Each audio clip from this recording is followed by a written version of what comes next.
huwag tayong paligoy-ligoy pa, simulan na natin. Sa mga manunod pala guys, tapusin nyo to hanggang dulo dahil mamimigay kami ng beta pair. Ang topic natin ngayon ay all about beta breeding.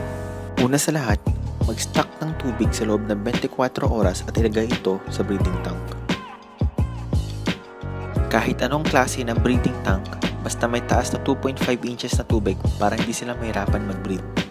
Pangalawa, ilagay ang malinis na tuyong dahon ng talisay at hayaan itong kumulay sa ating breeding tank. Naglalagay din ako ng plastic sa gilid ng ating breeding tank dahil dito gumagawa ng bubble nest ang lalaking beta. Nagsisilbi itong proteksyon sa mga itlog habang nagde-develop ito para maging fry at iwas na rin sa hangin para hindi pumutok agad ang mga bula. Sa kaso ko, naglalagay ako ng live plants para may natural filtration tayo sa breeding tank at may pagtataguan ng female kapag nagbe-breed na sila. Gumamit ng beta scoop sa tuwing naglilipat ng beta para hindi agad ito ma-stress. Ngayon, dahan-dahang pakawalan ang lalaking beta sa kanyang breeding tank. Pagkatapos ilagay ang lalaking beta sa breeding tank, isunod naman ang female beta. Pero sa pagkakataong ito, hindi pa siya nakakawala. Hayaan muna natin matapos gumawa ng bubble nest ang lalaking beta bago ito pakawalan. Dahil sa kwarto lamang ako nagbe-breed, gumagamit ako ng artificial light nang sa ganon, mas papabilis ang paggawa ng bubble nest ng lalaking beta dahil nagkikitaan sila ng female beta. Sa tuwing nagbe-breed ako, naglalagay ako ng takip para hindi sila maistorbo at iwas na rin sa itlog na lamok. Ngayon, silipin natin ang iba pang pairs. Yung unang pair, HMPK, yung pangalawang sumunod at pangatlo ay DDPK.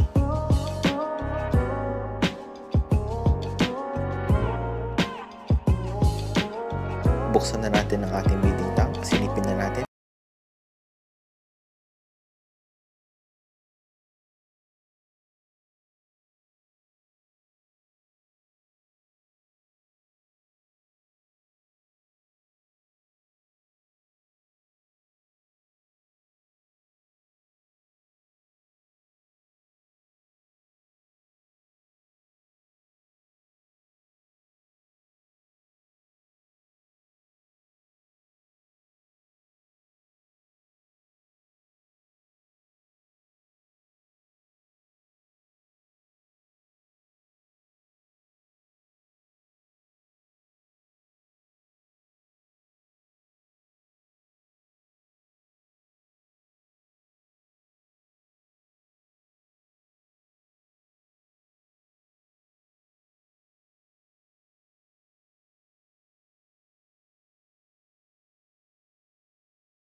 Breeding tank.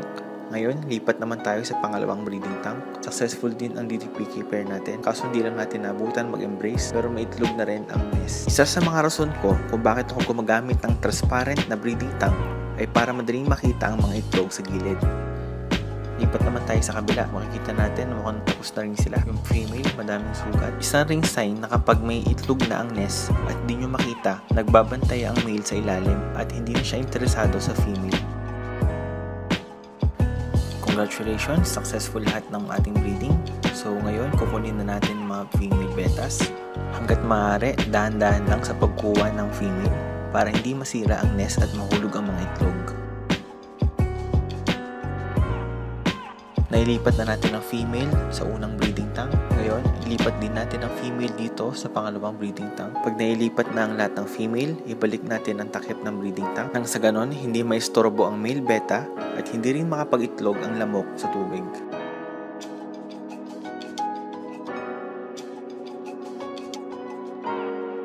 It's day 4.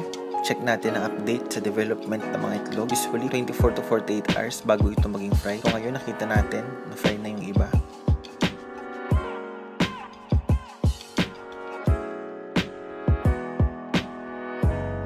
It's day 5. Kahapon nakita natin ang development ng mga eggs. Ngayon for sure karamihan doon ay free swim na. Kuhanin na natin ang male. Isawsaw ang daliri ng dahan-dahan sa tubig at hayaan itong lumapit. Isa sa mga lagi kong ginagawa, kahit kaunti pa lang ang free swim, kinukuha ko na agad ang male para hindi niya makain ang karamihan sa mga fry.